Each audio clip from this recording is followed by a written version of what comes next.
Bismillahirrahmanirrahim. Assalamualaikum warahmatullahi wabarakatuh. Alhamdulillah alladzi hadana li hadza wa ma kunna linahtadiya laula an hadana Allah. Salatan wa salaman ala Rasulillah wa ala man ittaba'ahu wa wala. Amma ba'd fa inna asdaqal hadits kitabullah. وخير الهدي هدي محمد صلى الله وشر الأمور محدثاتها وكل محدثة بدعة وكل بدعة ضلالة وكل ضلالة في النار. أشهد أن لا إله إلا الله وأشهد أن محمدا عبده ورسوله. قال الله تعالى في القرآن الكريم: أعوذ بالله من الشيطان الرجيم. أفرأيت الذي كفر بآياتنا وقال لأوتين مالا وولدا أطلع الغيب أم اتخذ عند الرحمن عهدا كلا سنكتب ما يقول ونمد له من العذاب مدا ونرثه ما يقول ويأتينا فردا. صدق الله العظيم.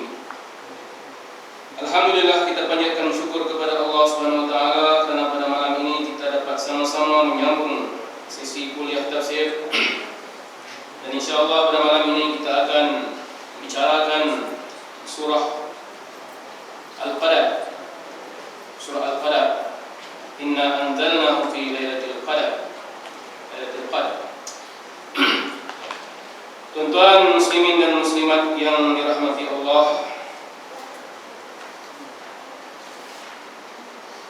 di antara musuh besar Nabi Muhammad SAW dalam perjuangan baginda menyebarkan Islam di kota Mekah ialah seorang bangsawan Quraisy yang bernama Al-As bin Wa'il. Al-As bin Wa'il merupakan bapa kepada Amr bin Al-As dan juga Hisham bin Al-As. Pada ketika Rasulullah menyebarkan Islam di kota Mekah, Al-As bin Wa'il adalah di antara orang yang sengit menghina dan memperkecilkan Rasulullah SAW. Di antara perkataannya yang diabadikan di dalam Al-Quran ialah bahwa Nabi Muhammad SAW adalah seorang yang terputus keturunan lantaran kerana baginda tidak punya anak lelaki untuk meneruskan legasi baginda Rasulullah sebagai seorang lelaki terhormat di kota Mekah.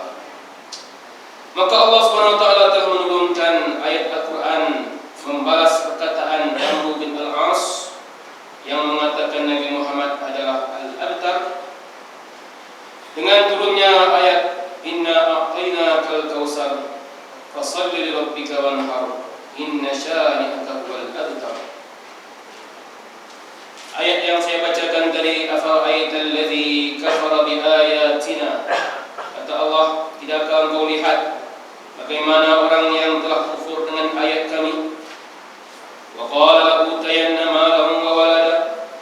Lalu dia berkata, sesungguhnya aku akan diberikan anak, harta dan anak-anak pada hari kiamat nanti.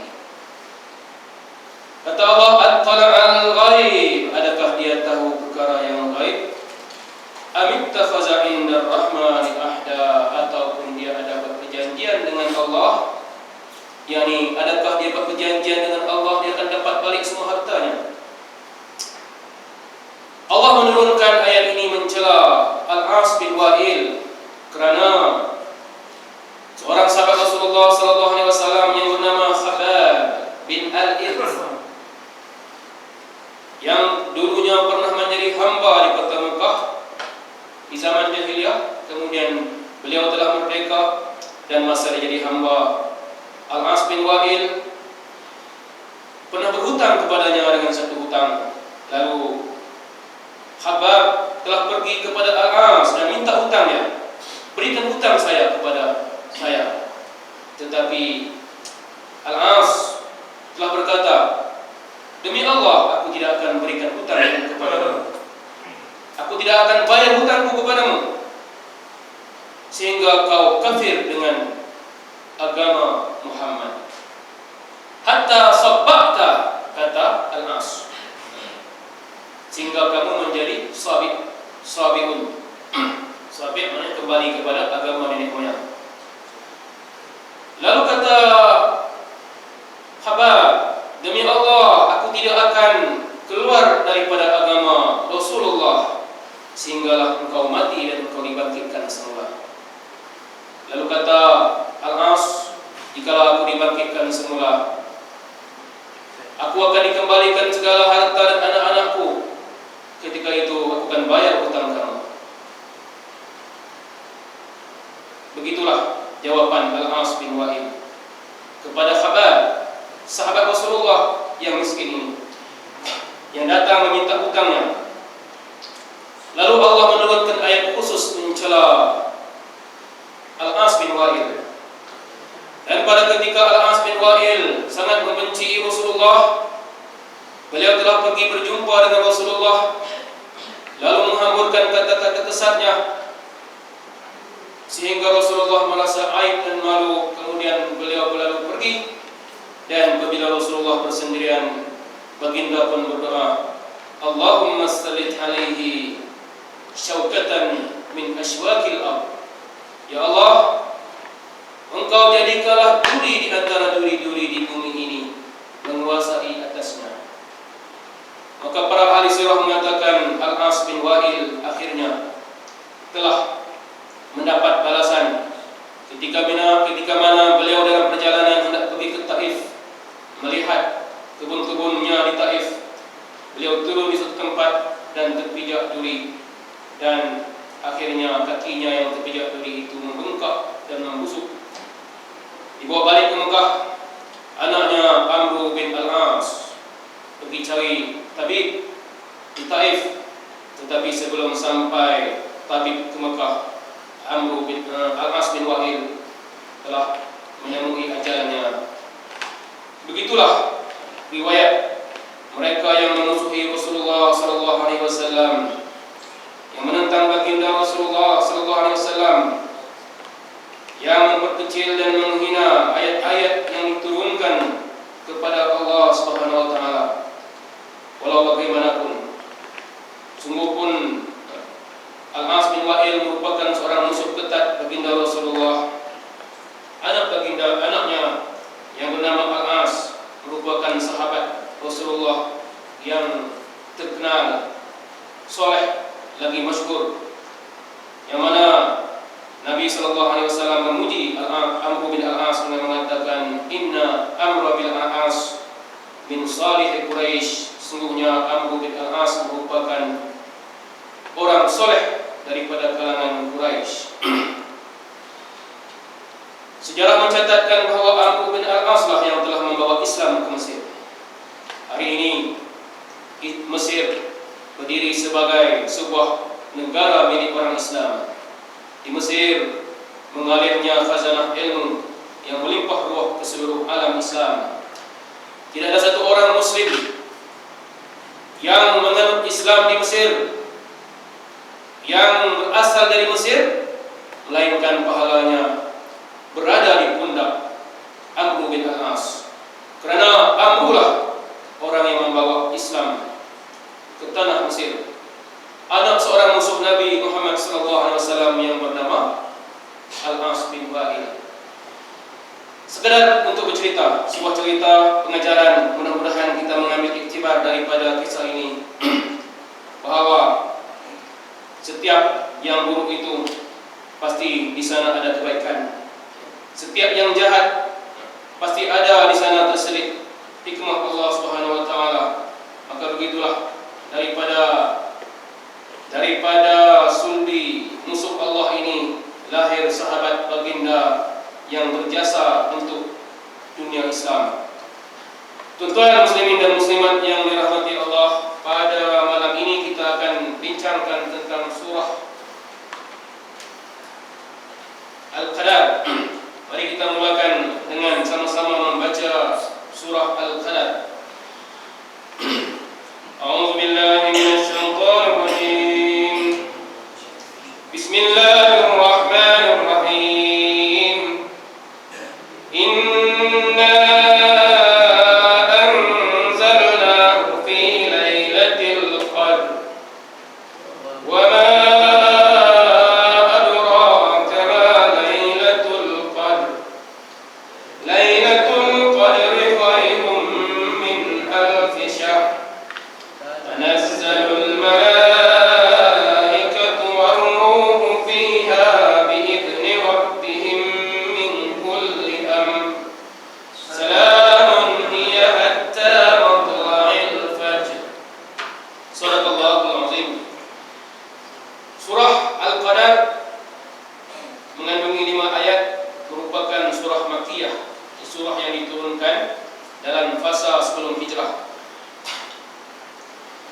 Firman Allah, Inna anzalnahu fi lailatul qadr. Sesungguhnya kami telah turunkan ia pada malam Al-Qadar, yakni Al-Quran.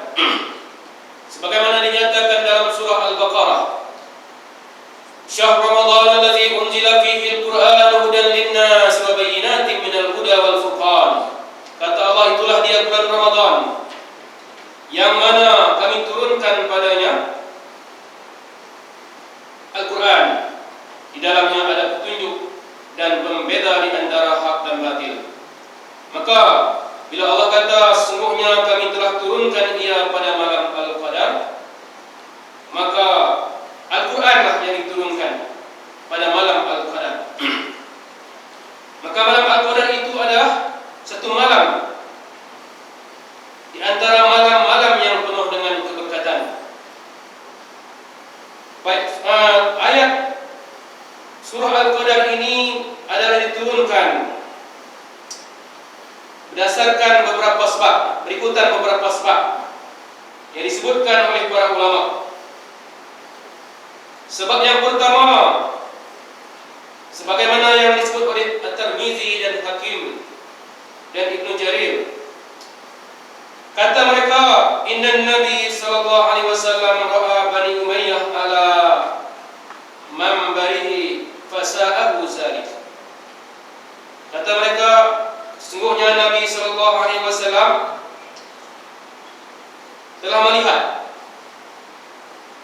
Bani Umayyah di atas mimbarnya. Jadi pada satu hari Nabi berdiri di atas mimbarnya di Masjid Nabawi, kemudian Nabi diperlihatkan apa akan jadi kepada dunia Islam di belakang hari. Ini salah satu sebab yang dibincangkan oleh para ulama. Kenapa turun surah Al-Qadar? Maka Nabi diperlihatkanlah di depannya, di dalam tayangan depannya, bahwa Bani Umayyah akan berkuasa sesudahnya. Maka Nabi pun merasa susah hati. Nabi merasa gundah gulana. Lepas habis zaman Nabi akan diganti oleh Khalifah Ar-Rasyidin. Kemudian bila berlalu Khalifah Ar-Rasyidin, akan bergantilah dengan pemerintahan dinasti Bani Umayyah yang berlangsung di antara tahun 41 Hijrah sehinggalah tahun 132 Hijrah. 91 tahun. Bermula daripada Muawiyah sampailah Khalifah Bani Umayyah yang terakhir, tempohnya adalah 91 tahun. Lalu dalam hadis ini dikatakan sebab turunnya surah Inna Anzalna kerana Nabi merasa susah hati kerana baginda diperlihatkan masa depan, apa akan jadi. Nabi diberitahu bahawa akan berdiri di atas mimbar ini para penguasa daripada Bani Umayyah. Lalu untuk mengubat rasa gundah hati Nabi Muhammad SAW, Allah pun turunlah ayat Inna anzalnahu fi lailatul qadr. Ini satu pandangan. Allah turunkan ayat, semuanya kami telah turunkan kepadanya, turunkan Al-Quran pada malam Al-Qadar. Kemudian dalam ayat ini Allah menyatakan pada ayat-ayat malam Al-Qadar adalah malam yang lebih baik dari 1000 bulan.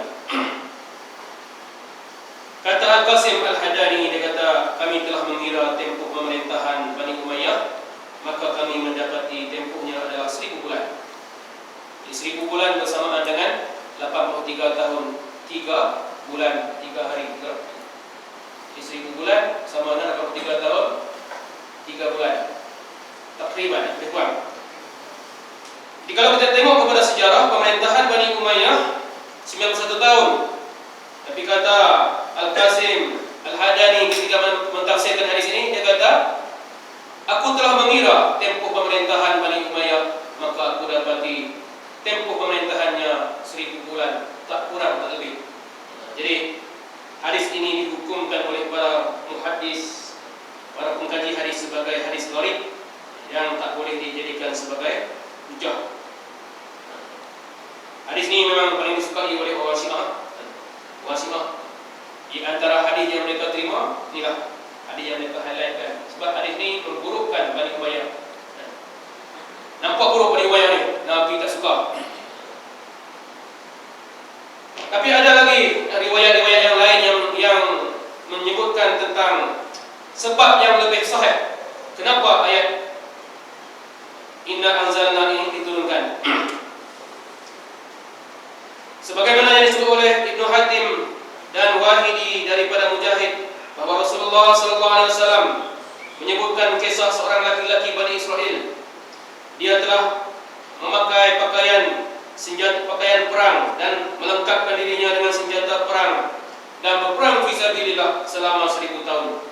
Jadi Nabi cerita kepada para sahabat bahawa di kalangan Bani Israel ada seorang laki-laki, dia pakai pakaian perang, dia pergi berjihad fisabilillah 1000 tahun. Siang berjihad, malam beribadat. Begitulah dia 1000 tahun. 1000 bulan. 1000 bulan. 10 tahun lah, 1000 bulan. Lalu para sahabat pun merasa takjub. Lalu mereka kata, anna lana haza. Macam manalah kita nak dapat pangkat macam ni? Kita dahlah umur pendek. Jadi umur kita ni pendek, masa dalam Islam pun sikit. Jadi macam mana? Maka turunlah ayat Inna anzalna untuk menjelaskan kepada para sahabat, jangan bimbang, kami berikan kepada kamu satu malam yang lebih baik dari 1000 bulan.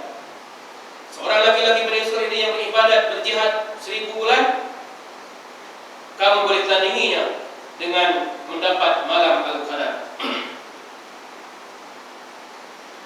Dan ada diriwayatkan dalam ayat yang lain mengatakan di kalangan Bani Israil ada seorang laki-laki yang mana ada seorang raja. Raja ni dia ada 1000 anak. Maka setiap hari dihantar anak dia berjihad fi sabilillah. Mati anak dia, dia ganti anak yang lain selama 1000 bulan. Dia berganti anak dia, semuanya mati fi sabilillah, sehinggalah dia sendiri berjihad fi sabilillah mati. Maka cerita ini juga menimbulkan ketakjuban para sahabat. Maka turunlah ayat menceritakan bahawa kelebihan umat Nabi Muhammad SAW dapat menandingi mereka dengan adanya satu malam yang dipanggil sebagai malam Al-Qadar. Jikalau kita menyelak lembaran cerita umat yang terdahulu, kita akan mendapati bahawa umat terdahulu banyak orang soleh. Orang-orang soleh di kalangan umat terdahulu lebih ramai daripada orang soleh di kalangan umat Nabi Muhammad. Sebab itulah di dalam Al-Quran Allah mengatakan wa qalilum, dalam Al-Quran Allah menyatakan sullatum minal awwalin wa qalilum minal akhirin. Ramai daripada orang-orang dahulu, tapi sedikit daripada orang-orang kemudian. Sehingga para sahabat melahirkan ketidakpuasan. Macam mana ni kami sedikit? Maka turun ayat berikutnya, sullatum minal awwalin wa sullatum minal akhirin. Ramai yang dulu, ramai yang kemudian. Orang-orang soleh di zaman dahulu banyak. Di antara cerita Nabi Muhammad SAW tentang bentuk kita tak sampai kesolehan mereka. Nabi cerita, ada seorang raja memerintah sebuah negara adil, rakyat suka, sayang padanya, di antara raja-raja Bani Israel. Lalu dalam keadaan macam itu timbul dalam hati dia rasa, aku nak beribadat kepada Allah. Kerajaan ini telah memperdaya aku. Lalu dia pun tinggalkan kerajaannya. Dia pergi berjalan sampai ke tepi pantai, dia tengok orang tangkap ikan, lalu dia pun kata, aku nak buat kerja ni, tangkap ikan. Maka dia pun kerja tangkap ikan. Dia tinggal bersama nelayan-nelayan di tepi pantai, sehingga seorang raja yang menggantikan dia datang pula. Datang tengok dia, dan raja ni pun kenal dia bahawa nelayan yang bekerja tangkap ikan ni adalah dulunya raja sahabatku. Maka dia pun tanya, kenapa engkau tinggalkan kerajaanmu dan datang buat kerja ni? Kata Raja Bani Israel tadi, sesungguhnya aku ingin beribadat kepada Allah Subhanahu Wa Taala. Lalu kata raja yang kedua ni, dia kata, sesungguhnya apa yang kau perlukan itu aku lebih memerlukan. Lalu raja yang kedua ni pun turut sama raja tadi, tinggalkan kerajaan dia dan beribadat kepada Allah Subhanahu Wa Taala. Maka cerita ini Nabi cerita kepada para sahabat untuk menceritakan bagaimana di zaman dahulu begitu hebatnya orang soleh, orang yang mencari kehidupan kesolehan. Kita mana ada kan seorang sultan yang bertahta di istana sanggup di zaman ni, zaman Umat Muhammad ada. Daripada zaman dulu sampai zaman sekarang, adakah wujud satu orang raja yang tinggalkan istana dia, nak beribadat kepada Allah, nak hidup sebagaimana orang biasa? Dalam kalangan umat Muhammad susah mencari. Tetapi di kalangan umat terdahulu banyak yang sebegini. Maka sebab itulah kita lihat di dalam Al-Quran, Allah cerita bagaimana contoh orang-orang baik di zaman dahulu.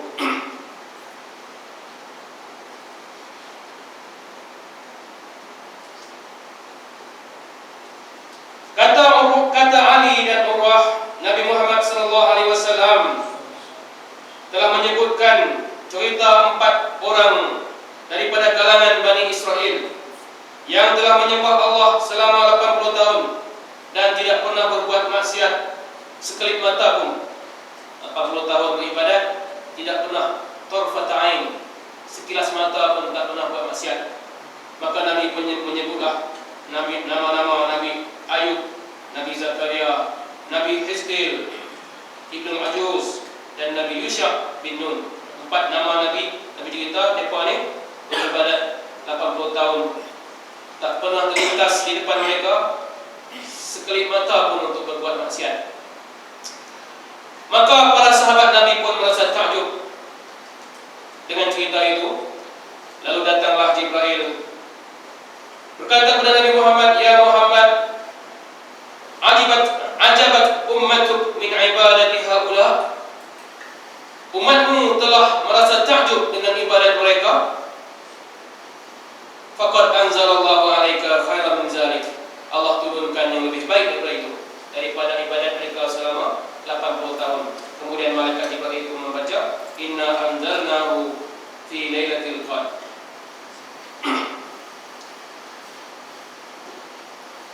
Imam Malik di dalam kitabnya Al-Muwatta, dia mengatakan bahawa Rasulullah SAW telah diperlihatkan umur umat-umat yang terdahulu, maka dilihatnya umur umatnya sangat pendek.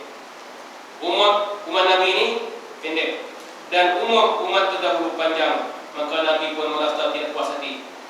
Nabi merasa alangkah ruginya umatku berumur pendek, sedangkan umat terdahulu umurnya panjang. Yang paling panjang umur adalah Nabi Nuh. Nabi Nuh alaihissalam, manusia paling panjang umur pernah hidup dalam dunia. 1000 tahun.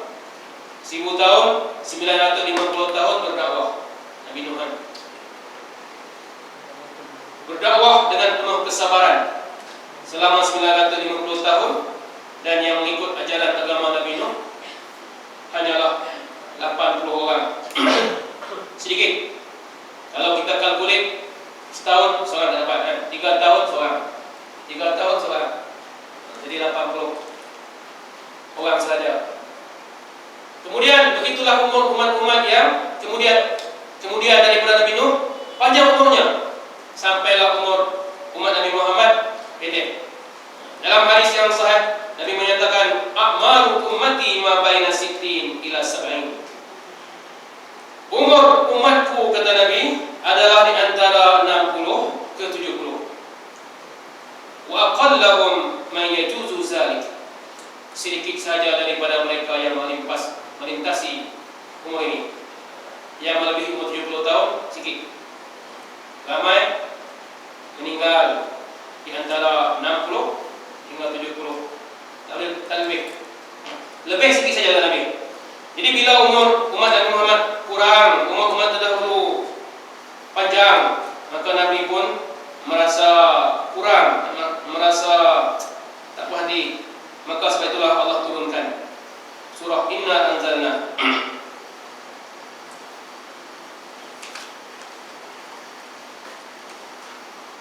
Fa inna anzalnahu fi lailatul qadar, kata kami telah turunkan Al-Quran pada malam Al-Qadar. Jadi Al-Quran diturunkan pada malam Al-Qadar, yakni satu malam yang jatuh dalam malam bulan Ramadan. Bulan Ramadan ini para ulama berkhilaf pandangan bila sebenarnya malam Al-Qadar. Bahkan para ulama berbeza pandangan tentang bilakah berlakunya malam Al-Qadar. Ada yang kata malam Al-Qadar ni hanyalah berlaku sekali saja, itulah pada zaman Nabi, ketika mana turunnya wahyu pertama Nabi, kemudian tak pernah berlaku lagi. Ini satu pandangan. Pandangan ini adalah marjuh, yang ditolak oleh kebanyakan para ulama. Dan ada kata malam Al-Qadar adalah malam yang berlaku pada mana-mana bulan sepanjang tahun, bukan saja bulan Ramadan. Bulan-bulan lain pun boleh jadi berlaku malam Al-Qadar. Ini satu pandangan. Dan ada ulama yang berpandangan bahawa malam Al-Qadar berlaku pada bulan Ramadan saja, tetapi daripada 1 hari bulan sampailah 30 hari bulan. Mana-mana malam tak tentu. Dan ada yang kata malam Al-Qadar adalah malam 17. Ada yang berpandangan malam Al-Qadar adalah malam 27. Ada yang berpandangan malam Al-Qadar adalah malam 10 yang akhir. Dan ada pandangan yang mengatakan malam Al-Qadar adalah malam 7 yang terakhir. Dan akhir sekali setelah itu diperkecilkan lagi. Malam Al-Qadar adalah malam ganjil 10 yang akhir. Ini semua perbahasan para ulama kerana ada hadis-hadis yang berbagai yang menceritakan tentang malam Al-Qadar. Lalu Allah kata pada malam Al-Qadar kami turunkan Al-Quran. Sebagaimana yang kita tahu, Al-Quran diturunkan kepada Nabi Muhammad selama 23 tahun secara berangsur-angsur. Maka bila Allah kata kami turunkan Al-Quran pada malam Al-Qadar, maka maksudnya Al-Quran pertama sekali diturunkan daripada Lauh Mahfuz ke Baitul Izzah pada malam Al-Qadar. Itu makna pertama. Turun daripada Lauh Mahfuz ke Baitul Izzah pada malam Al-Qadar. Sementara ayat-ayat yang seterusnya yang turun sedikit-sedikit ni terpecah kepada pelbagai bulan. Mana yang kedua, Al-Quran buat pertama kalinya turun adalah pada malam Al-Qadar. Ini ketika mana Nabi Muhammad SAW berada di Gua Hira. Maka ketika itulah Allah turunkan ayat yang pertama, Iqra bismi rabbikal ladzi khalaq, khalaqal insana min 'alaq. Maka ayat ini diturunkan pada bulan Ramadan. Maka pada ketika itu berlaku malam Al-Qadar.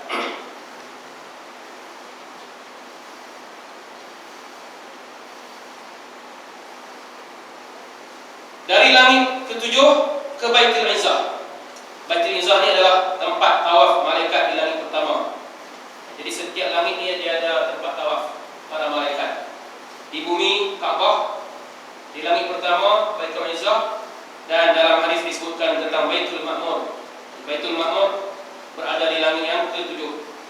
Nabi SAW menceritakan dalam hadis bagaimana Baitul Ma'mur ini telah dikunjungi oleh malaikat di langit setiap hari sebanyak 70.000 malaikat akan pergi bertawaf di Baitul Ma'mur. 70.000 malaikat akan bertawaf di Baitul Ma'mur, dan lepas tawaf mereka keluar selesai dan mereka tidak akan pernah bertawaf lagi pada hari berikutnya. Hari berikutnya 70.000 lagi dan mereka keluar dengan tawaf, mereka tidak akan pernah bertawaf lagi selama-lamanya. Begitulah seterusnya. Jadi banyak malaikat ini, Masya Allah kan. Kita pergi haji berkali-kali kan. Tapi malaikat sekali ya 70.000, kemudian tak balik dia. Jadi banyak malaikat. Malaikat adalah makhluk Allah yang paling banyak berbanding makhluk-makhluk yang lain.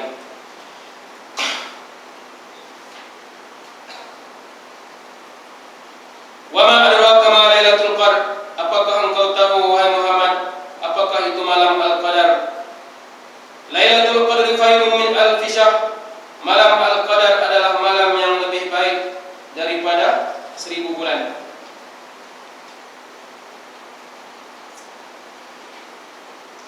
Tanazzalul malaikatu war-ruh. Turun pada malam itu malaikat dan ruh. Fiha biizni rabbihim min kulli amr. Pada malam itu dengan izin Tuhan membawa segala urusan. Allah menyatakan bahwa pada malam Al-Qadar malaikat turun. Semua malaikat di langit turun ke bumi. Daripada setinggi-tinggi Sidratul Muntaha. Malaikat yang boleh sampai ke Sidratul Muntaha ini adalah malaikat Jibril. Nabi Muhammad SAW ketika mana malam Isra dan Mi'raj dibawa oleh malaikat Jibril sampai ke Sidratul Muntaha. Sidratul Muntaha adalah, sidrah maknanya pokok bidara. Dalam bahasa Arab, sidrah artinya pokok bidara. Muntaha, ujung. Pokok bidara yang paling ujung. Dalam hadis Nabi menggambarkan pokok Sidratul Muntaha. Sidratul Muntaha ini sebagai sebatang pokok yang mana ar-rakib, penunggang kuda yang menunggang kuda daripada batangnya nak pergi keluar daripada dahannya selama 100 tahun. Naik kuda laju, lari nak keluar daripada dahannya 100 tahun. Lalu habis dia punya juntaian dahannya. Jadi itulah dia Sidratul Muntaha yang disebut di dalam hadis. Kita sekadar yang Nabi cerita tak boleh bayangkan lebih macam mana rupa Sidratul Muntaha ni, besar mana pokoknya kan. Apa benda macam mana? Di atas Sidratul Muntaha ada syurga. Syurga. Di atas syurga ada kursi. Di atas kursi ada air. Di atas air ada arash. Allah kata Quran, arash Allah di atas air. Sedangkan syurga di bawah arash. Syurga di bawah kursi dan arash. Dalam sebuah hadis Nabi SAW berkata, wa iza sa'altumul jannah salul firdaus. Bila kamu minta syurga, mintalah firdaus. Jangan minta syurga yang komen-komen. Ya Allah, masukkan aku ke dalam syurga firdaus. Jangan minta, ya Allah, masuklah aku dalam syurga yang bawah tak bawah. Nabi kata, kalau minta syurga, mintalah syurga firdaus. Itulah syurga yang paling tengah. Di atasnya Arsyur Rahman, aras Allah yang maha tinggi. Kemudian di tengah-tengahnya ada Al-Wasilah. Al-Wasilah. Kamu mintalah untukku wasilah. Sesiapa yang minta untukku wasilah, halat lahu syafaati. Wajiblah baginya syafaatku. Wasilah adalah satu tempat yang kata Nabi hanyalah untuk selama ramai manusia ni seorang je yang boleh duduk di wasilah. Nabi kata, aku harap akulah orang itu dan mintalah untuk aku. Mintalah kepada Allah agar akulah orang itu. Jadi kita memintalah kepada Allah supaya Nabi Muhammad SAW jadi penghuni kepada wasilah, syurga paling tengah, di tengah-tengah syurga Firdaus, syurga yang paling tinggi. Makanya kalau dalam dunia hari ini kan, bukit, sebuah bukit, perumahan di mana, di kawasan tempat puncak sekali. Puncak sekali. Yang paling hebat, tempat impian semua orang. Lalu kita berdoa dalam azan kita, Allahumma rabb hadhihi da'wati tammah. Kita doa, ati Muhammadan wasilata wal fadilah. Ya Allah, berilah kepada Muhammad wasilah dan fadilah. Berilah kepada Nabi Muhammad tempat yang namanya wasilah ini dan juga kelebihan-kelebihan yang lain. Jadi Nabi kata, siapa yang berdoa kepada Allah minta untuk aku wasilah, halat lahu syafaati. Wajiblah dia mendapat syafaatku. Sebab itulah kita digalakkan untuk berdoa selepas azan, meminta kepada Nabi Muhammad SAW, meminta kepada Allah agar Nabi Muhammad diberikan wasilah. Baik, Allah kata para malaikat pada malam itu turun dari langit sejauh Sidratul Muntaha sampailah ke langit yang pertama, semua turun ke bumi. Maka penuhlah bumi dengan para malaikat. Warruh, dan juga ar-ruh. Ar-ruh ini ada beberapa makna di kalangan ulama. Yang paling kuat mengatakan ar-ruh huwa Jibril. Yang dikatakan ruh itu adalah Jibril. Allah ulang sekali lagi, tanazzalul malaikat war-ruh, turunlah malaikat dan ruh. Kerana spesialnya malaikat Jibril ini Allah sebut secara khusus. Walaupun Jibril adalah kalangan malaikat, Jibril memang malaikat, tapi Allah sebut lagi sekali nama dia, turunlah para malaikat dan juga Jibril. Sebab Jibril merupakan ketua kepada segala malaikat. Pendapat yang lain mengatakan ar-ruh sanfun minal malaikah, satu golongan daripada malaikat.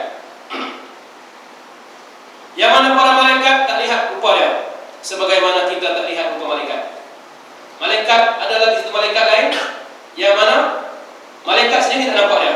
Ini satu pandangan daripada Al-Qushairi. Dia kata malaikat satu golongan daripada malaikat yang mana tak dilihat oleh malaikat, sebagaimana kita tak melihat malaikat. Dan kata Muqatil, ar-ruh hum asyraful malaikah. Yang dikatakan ar-ruh ni adalah malaikat yang paling mulia, yang paling dekat dengan Allah, maka mereka ini dipanggil ar-ruh. Dan dikatakan juga ar-ruh itu bermaksud jundun min jundillah, tentera di antara tentera-tentera Allah yang bukan daripada kalangan malaikat. Ada yang mengatakan ar-ruh adalah satu makhluk yang diciptakan oleh Allah, bukan malaikat, bukan manusia. Mereka makan, mereka minum, mereka ada kaki, ada tangan. Mereka adalah ciptaan Allah yang besar. Ini satu pandangan. Dan ada yang mengatakan ar-ruh itu adalah rahmat Allah Subhanahu wa taala. Tanazzalul malaikatu war-ruh, maksudnya turunlah malaikat dan rahmat. Di antara semua pandangan ini, pandangan yang mengatakan ar-ruh al-malaikah adalah pandangan yang paling kuat. Dan tidak ada di antara pandangan-pandangan ini yang mengatakan ar-ruh adalah ruh orang mati. Tidak. Ruh orang mati tak turun. Ruh orang mati ini bila dia naik ke langit, dia tidak akan turun ke bumi, melainkan dengan izin Allah dalam keadaan tertentu yang disebut dalam hadis Nabi sallallahu alaihi wasallam. Dalam hadis Nabi ceritakan bagaimana roh ini bila dicabut, kalau orang beriman dia akan melepasi langit pertama, langit kedua, ketiga, keempat, sampai ketujuh, maka Allah perintahkan roh tadi disimpan di Illijin. Maka apabila orang yang menanam mayat, menanam jenazah ini dah balik, Allah akan kembalikan roh tadi ke jasadnya. Nabi kata kembali ke jasadnya untuk disoal. Nabi tak kata dia akan kembali pada hari-hari tertentu, kembali pada hari Jumaat, hari raya, hari yang besaran kita dibalik, hari bulan Syakban. Bulan Syakban bulan Syakban depan. Mengikut kepercayaan satu kaum, mereka mengatakan bulan Syakban bulan arwah. Ada bulan Syakban, setengah daripada satu suku tertentu di Malaysia ni, mereka menganggap pada bulan itu roh balik pada bulan Syakban. Jadi roh manusia tak akan pulang lagi ke dunia dan tidak akan balik ke rumahnya, melihat keadaan rumahnya, tak ada. Mereka hanya akan balik dalam keadaan-keadaan yang Nabi sebut. Sebagaimana Nabi sebut, balik untuk disoal oleh malaikat dalam kubur. Atau Nabi sebut balik untuk menjawab salam. Kita pergi kubur, kita ucap Assalamualaikum ya ahli diyar. Maka ketika itu Allah kembalikan ruh ke jasad orang ni dan menjawab salam. Jasad di alam barzakh lah, bukan jasad dalam kubur kan. Jasad dalam kubur ni barangkali sudah hancur kubur, tapi Nabi kata dia akan dipulangkan ruh dia. Jadi kita tidak boleh elaborate, menambah-nambah mengatakan ruh akan balik lagi begitu begini. Jadi itu penambahan-penambahan yang di luar daripada nas yang telah Nabi sebut.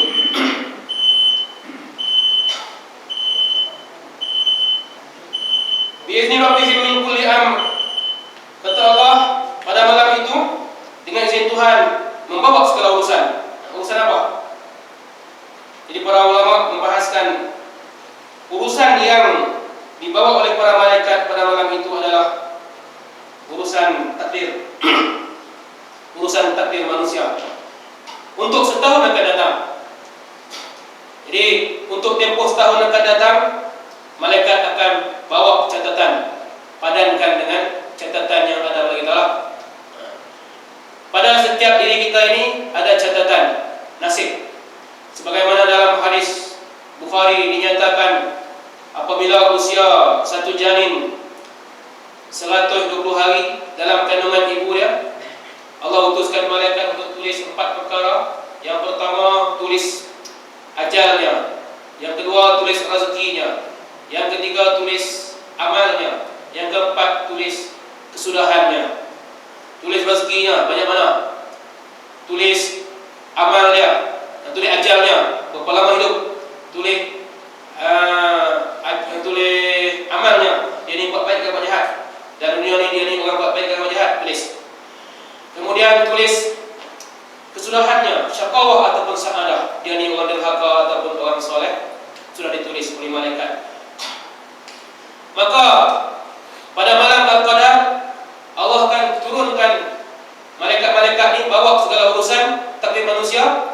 Maka mereka akan tengok balik catatan takdir manusia ini, adakah sebagaimana yang telah Allah tentukan di Lauh Mahfuz. Maka disemak kembali pada malam Al-Qadar. Jadi betul Allah kata min kulli amr, membawa segala urusan. Urusan yang dimaksudkannya adalah urusan takdir Allah SWT untuk setahun mendatang.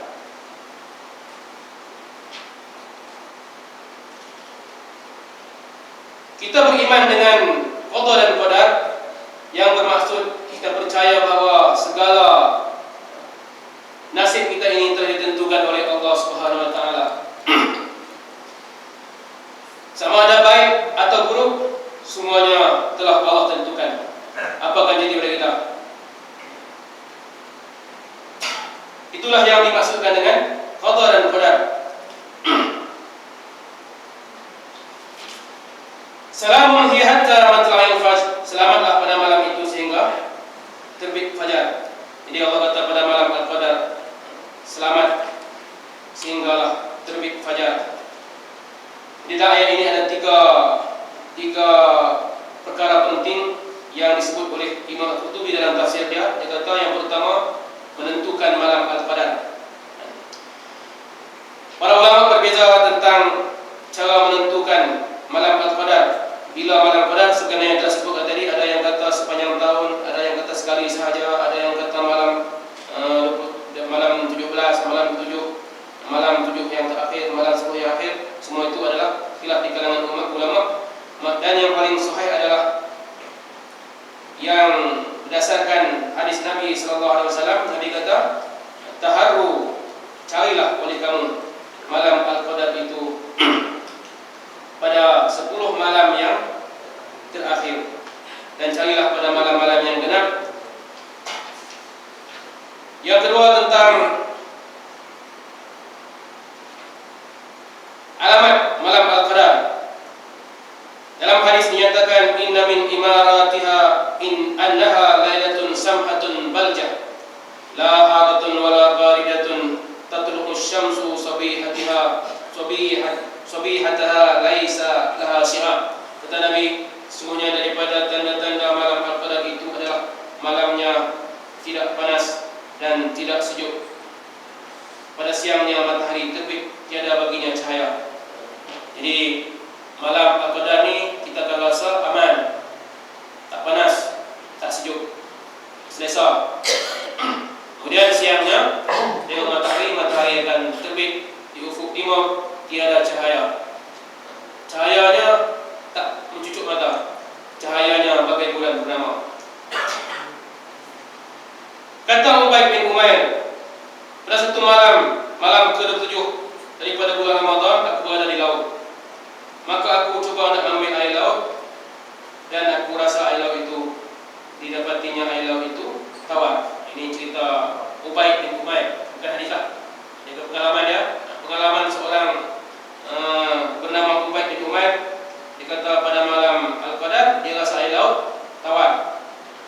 Di samping itu kita dengar cerita-cerita yang berbagai-bagai tentang malam Al-Qadar. Ada yang kata malam Al-Qadar pokok sujud, malam Al-Qadar air telaga jadi beku.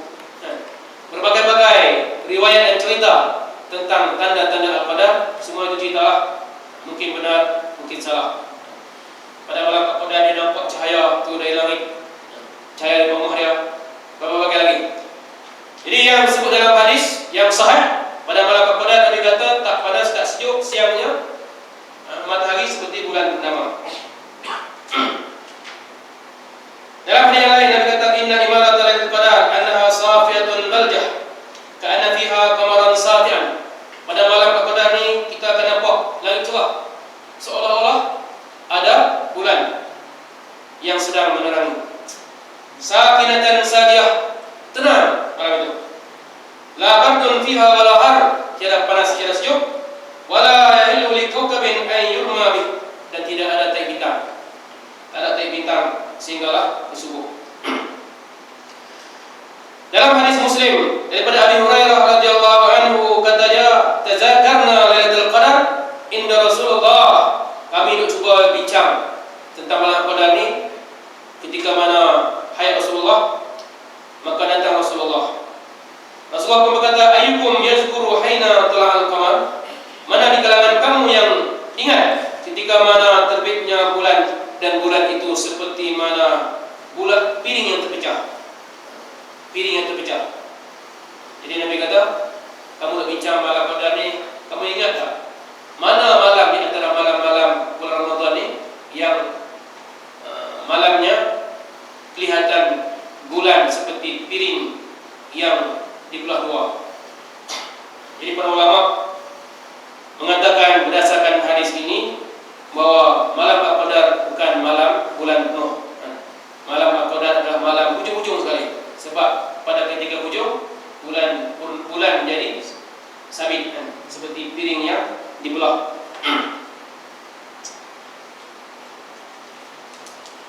Baik, yang ketiga, perkara yang ketiga ialah tentang kelebihan malam Al-Qadar. Sebagaimana yang telah dinyatakan, pertama, malam Al-Qadar adalah malam yang lebih baik daripada 1000 bulan. Kita beribadat pada malam itu, maka pahalanya mendapat pahala 1000 bulan. Tetapi kalau kita buat dosa pada malam itu, adakah dosa kita berganda 1000 bulan? Tidak. Ada orang tanya, macam mana kalau kita buat dosa malam itu? Adakah dosa kita pula jadi ganda 1000 bulan? Tidak. Yang berganda hanyalah kebaikan. Dosa tak berganda. Itulah rahmat Allah. Faman ya'mal mithqala dzarratin khairan yarah, wa man ya'mal mithqala dzarratin syarran yarah. Siapa yang buat amal, dia akan lihat, kata Allah. Dalam ayat yang lain Allah kata, amal digandakan, asyru amsalihah, sebanyak 10 kali ganda. Sedangkan kejahatan, siapa yang buat kejahatan, yarah, dia akan lihat kejahatan sebanyak mana yang dia buat. Kalau satu, tak bertambah.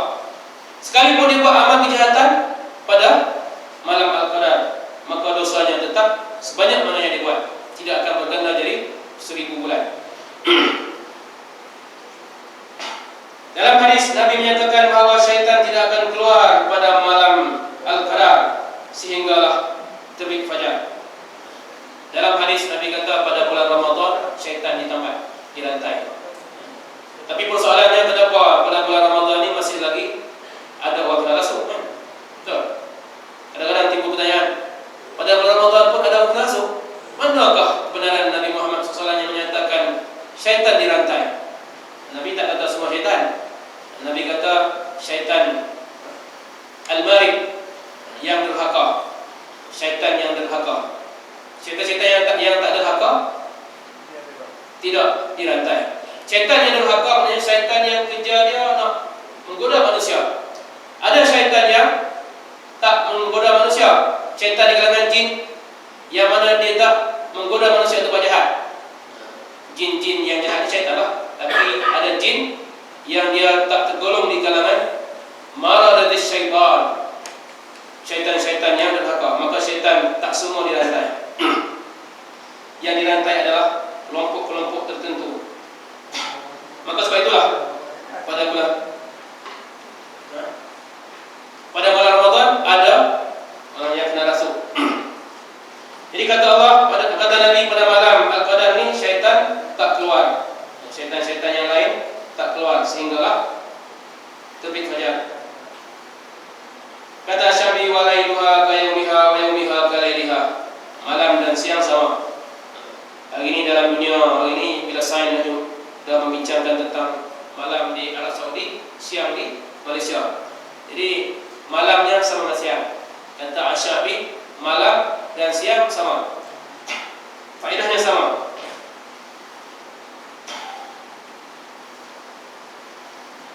Kata Sa'id al-Musayyib dalam kitab Al-Muwatta, Imam Malik dikata, man syahida al-isya fi lailatul qadar faqad akhadha bi hadhihi minha. Siapa yang solat isya pada malam Al-Qadar, maka dia telah mendapat faedah daripada malam Al-Qadar.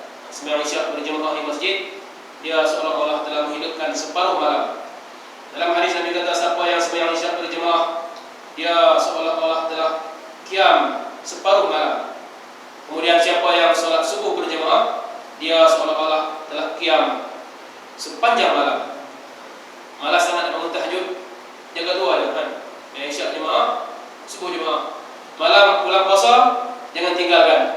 Sembahyang isyak berjemaah dapat pahala qiyamul lail separuh malam. Siapa yang sembahyang isyak jatuh pada malam Al-Qadar, kata Sa'id al-Musayyib, dia telah mendapat satu bahagian daripada malam Al-Qadar, separuh malam. Kalau dia pergi sembahyang subuh pula di masjid, maka dia mendapat pahala qiyamul lail sepanjang malam. Inilah namanya bijak beramal kan. Ada orang bangun tahajud sepanjang malam, bila dah dekat subuh terlena, tak main subuh. Dia ibadat bukan main susah, tapi tidak bijak. Orang ni pulang pergi sembahyang isyak, balik rumah, kemudian mari pula ke masjid, subuh nanti. Pahalanya lebih besar dan lebih beruntung daripada orang yang sembahyang tahajud sepanjang malam tapi tak sembahyang isyak berjemaah dan tidak sembahyang subuh berjemaah.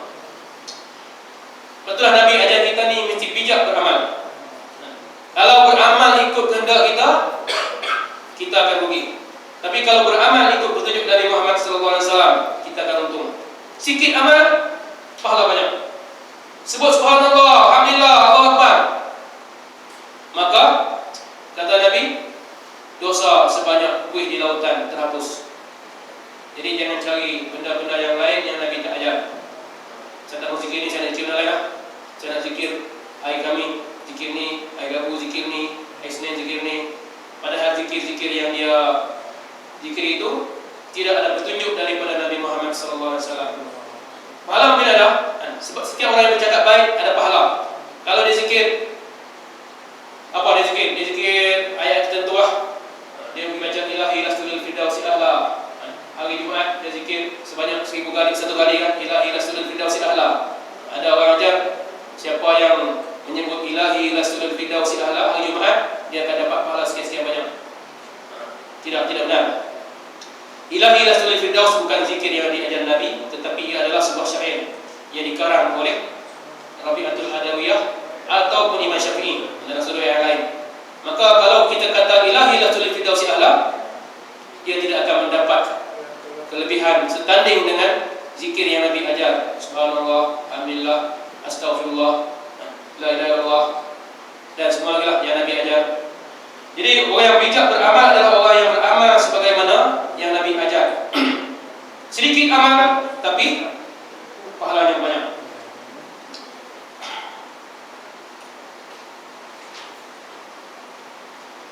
Sayyidatina Aisyah radhiyallahu anha pernah bertanya kepada Nabi Muhammad SAW, "Ya Rasulullah, jikalau aku dipertemukan dengan malam Al-Qadar, apakah doa yang aku nak doa?"